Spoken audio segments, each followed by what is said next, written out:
So it's just a real basic script for lease option. So when I never lead as a lease option as the main strategy, right? So I'm always calling in as a cash buyer or looking to wholesale the property, right?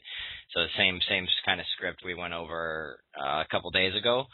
That's what I'm going to use for all my calls. So because I'm starting out there, the first part of this conversation is the transition, right? So this transition occurs, when I find out that the lead, isn't a good prospect for wholesaling, right? They have there's not a lot of equity. They have a mortgage that's, closer to retail value. I can tell that they don't want to discount the price. Maybe they need to just, maybe they just need to clear the mortgage so they can move, or they're just, or two mortgages is always a good one too. So once I know that the wholesaling isn't going to happen, I'll just ask them very simply, would you be open to someone renting the property for a couple of years and then buying it afterwards? Okay. I like to use this language because it's easy to understand. So it's not, there's not going to be something lost in translation when you say, lease option or lease with a purchase, and then maybe or maybe not, maybe they know what it means, maybe they don't, maybe it means something completely different to them because of, whatever experiences they've gone through in the past, right? But if someone's open to renting the property for a couple of years, and then having them buy it afterwards, then they're open to lease option, or at least you can continue the conversation, right? So I'll ask them again another question. Are you familiar with the way a lease option works? Okay, and I'm not really looking for a particular answer here. I'm just trying to get myself an opportunity to explain to them the way that we do it, right? So whether they say yes or they say no, I say the exact same thing after this, right? So I'll say this, so, okay, cool, right? I'm always saying that kind of stuff on the phone or some positive affirmation stuff. Right, okay, cool, this is the way that we do it. Okay. 1. So now there's three points. So that's your transition. Okay.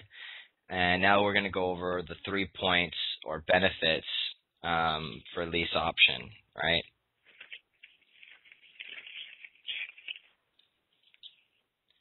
Three points benefits. So the first one, I'm going to tell them, you're going to get, you're going to get 100% of your asking price, okay? Actually, I don't start out there. My bad. You get 100% of the rent every month, okay? Point 1. 2.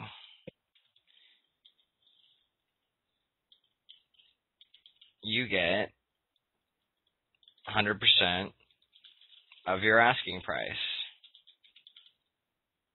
as long as it's reasonable, or as long as it's not unreasonable. That's the way I say it.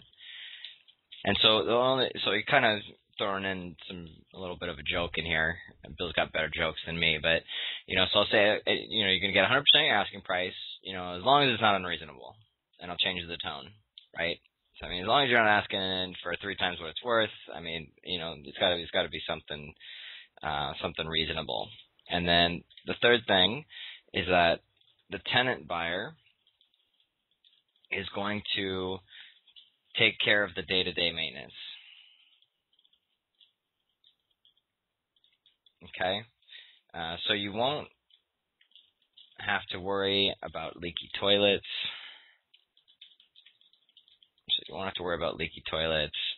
in the middle of the night. Okay. So a lot of people that would be good candidates for lease option. They're not landlords, right? They don't want to deal with that. So you get 100% of the rent every month. You get 100% of your asking price as long as it's not unreasonable. And the tenant buyer is going to take care of the day-to-day maintenance, so you won't have to worry about leaky toilets in the middle of the night. Okay.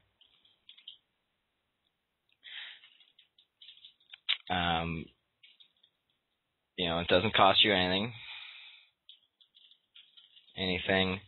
I get paid from the tenant buyer. Okay, and then now I'm gonna I forget what I called it in the other one, but now what I want to do now is just kind of get out. I just want to pique their interest a little bit, and I want to get their email information and follow up. Okay, so we'll call it a close and follow up. So I'm going to send them an email with a lot of the same information reworded so that they can soak it in again, right? So I'll ask them, hey, what's your email?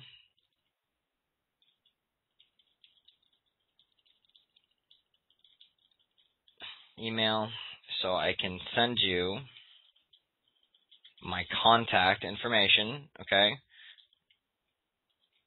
And some more information about how our lease option or lease purchase program works. Okay. Get email. You should, if you pique their interest, they're gonna at least want your contact info. So you should be really easy to grab this email, right? And then I'll ask them if I can follow up with them. So that's the next thing, right? I'll ask them, is it okay, if I follow up with you in a few days? To make sure you got the email and see if you have any questions, right?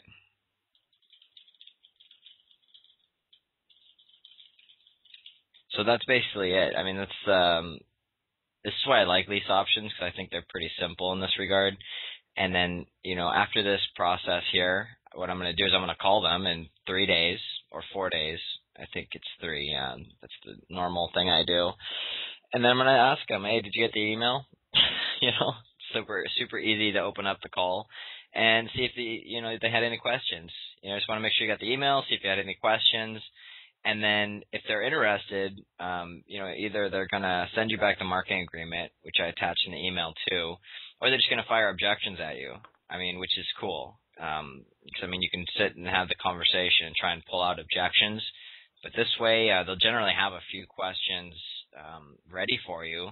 So then you'll just, one after another, you can overcome the objections and see if you guys can do business. Because at the end of the day, it's a non-exclusive agreement that we use. So there's no risk. You can really soft close it. Even if they're marketing it for sale or for rent, you can tell them they can continue doing that. So it's real soft sale. There's no negotiation on price. That's why I really like this. So I'll go over one more time all the way through, because I know I talk at a different speed when I'm typing. So when we get to the transition, would you be open to somebody renting the property for a couple of years and then buying it afterwards? Right? Get the response. Are you familiar with the way a lease option works? Okay, cool. This is the way that we do it. You're going to get 100% of the rent every month. You're going to get 100% of your asking price as long as it's not unreasonable. The tenant buyer is going to take care of all the day-to-day maintenance, so you don't have to worry about leaky toilets in the middle of the night, right? It doesn't cost you anything. I make my money from the tenant buyer, okay? What's your email? So I can send you my contact information and some more information about how our lease purchase program works, and then I'll ask them if it's okay to follow up in a few days. Make sure you got the email, and see if you had any questions. Cool. Let's see. At what point? And then, oh, geez. So this is what I get for not paying attention to my question panel here. You guys have bombarded me. Trying to figure out how to get this thing to stay. I'll just put it right on top of my Google Plus window. Is there a down payment that goes to the seller? Okay. Well, no, there's not.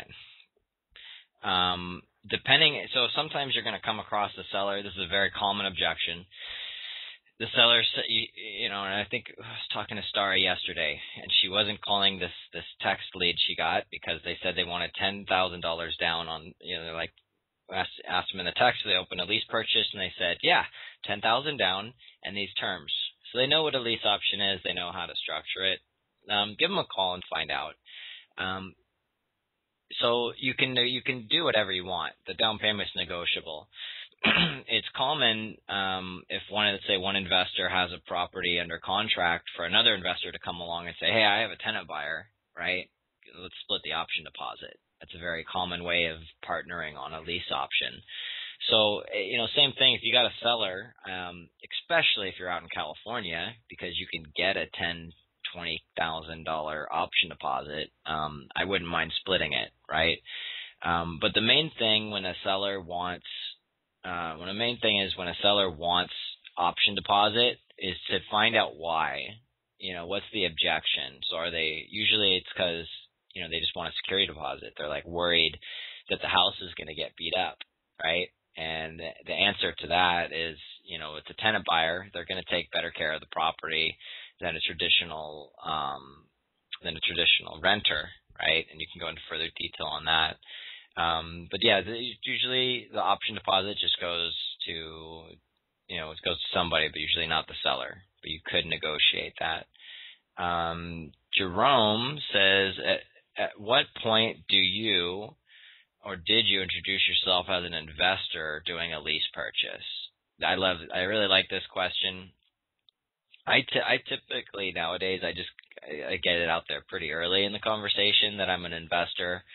So when I'm talking with them about cash purchase or wholesale, they kind of get the gist that I'm a investor. But this is a really good question. Let me bring my little notepad up here so we can type this as well.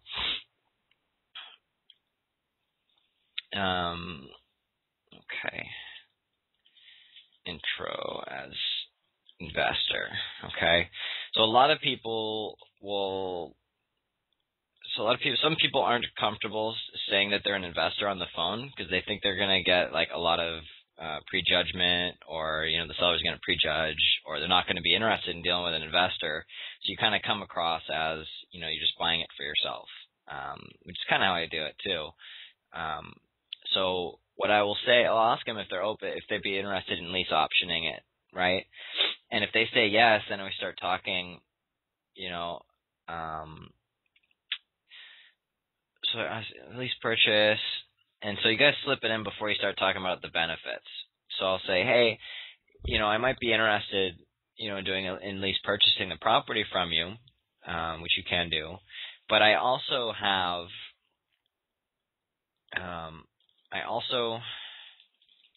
some tenant buyers that would be interested in a property like this. Okay? Is it, or would it be okay, for me to tell them about your property? Or, so here's the gold one, right? Or would you only be interested if it was me, right? And let's face it, they don't really know you at this point in the conversation. So why would they only want to deal with you? What's special about the relationship that you've built with them on the phone, right? So I also have some tenant buyers that would be interested in a property like this. Would it be okay for me to tell them about your property, or would you only be interested if it was me, at least purchasing it from you? And so they'll kind of get the gist of what's going on. I just like to transition it pretty smooth, And you guys with your questions. Okay, we got a couple calls. We'll do the calls towards the end, Tim. So we got 2 calls we can make as well. No, Clint says he has not called his leads. Awesome. We're hearing Bill okay today. That's awesome. Yeah, Steve? Yeah. What's up? Yeah, I just wanted to finish your chain of thought and then add a couple things in. Yeah. Whenever we talk about this stuff, you always have really fleshed out conversations with these that are awesome. Yeah, well, one of the things that, I like to ask folks is, because they're going to tell me all about, the property and why they're selling and, that I should drive out there right now to see it and it's wonderful and all this stuff.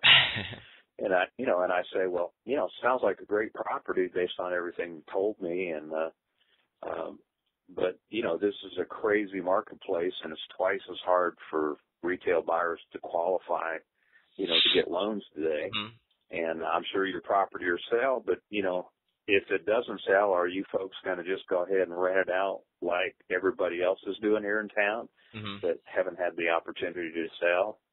And find out, where they're coming from on that. I usually like to slide that in sometimes, before I transition over to the, lease options to find out what their opinion is, because sometimes, they've had the property. This isn't the first time it's been on the market. It's been on the market for 6 months with a realtor, and they decided the realtor didn't do their job, and now they're going to try it on their own, and that's how you found out about it, because they just now started advertising in Craigslist. But this isn't a new listing on the market. This is a property that's been on the market for 8 months. So they've already been beat up by the marketplace. They already know that the likelihood is their property's not going to sell and they're running out of time. And they've already probably contacted a leasing agent or a property management company exploring the possibility of leasing the property out as a default position because they haven't been able to sell it.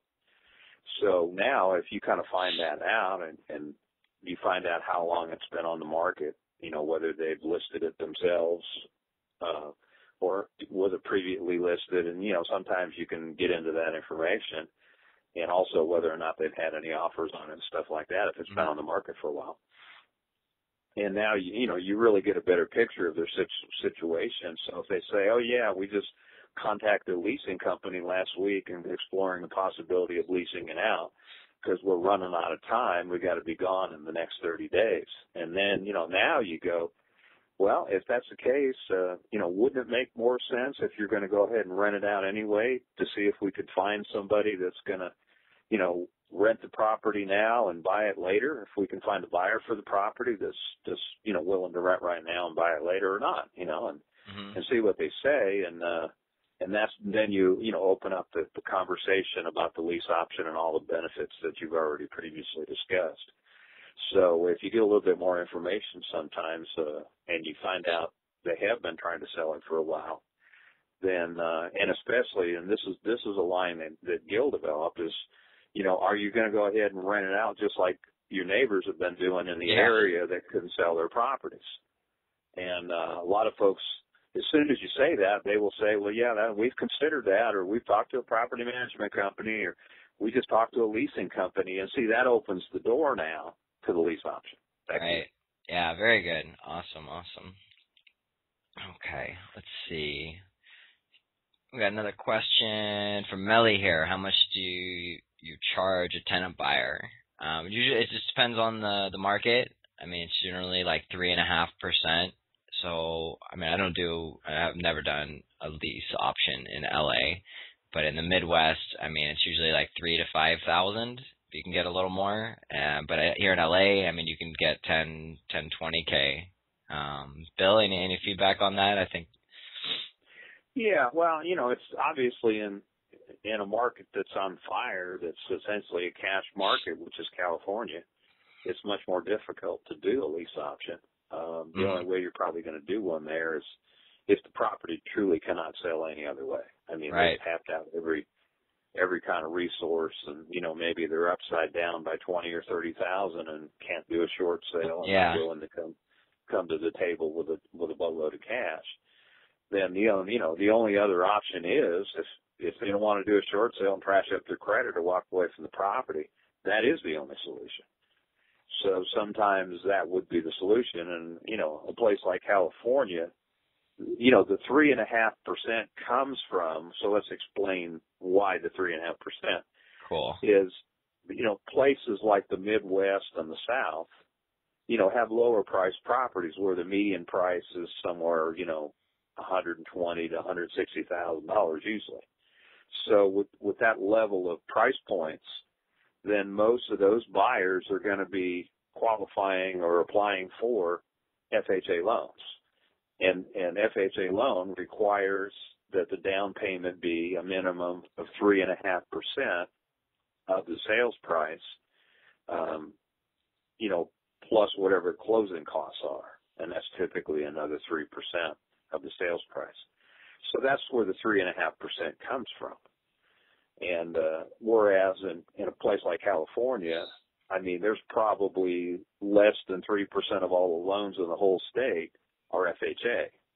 There are some areas that are pretty more FHA loan areas than others, but for the most part, most of the loans in places like California and New York State are jumbo type loans, where the minimum loan is $300,000 or $400,000 or $500,000, and that usually exceeds the amount of FHA, maximum loans in those areas. So most of those areas are all conventional type loans, and so the people are usually used to putting between 5 and 20% cash down, or they can't get a house. And of course, if you're looking at a $500,000 property, even 5% down is $25,000. 10% is $50,000. So they're used to putting big chunks of cash down. So asking for a $10,000 or $15,000 option fee is not unusual.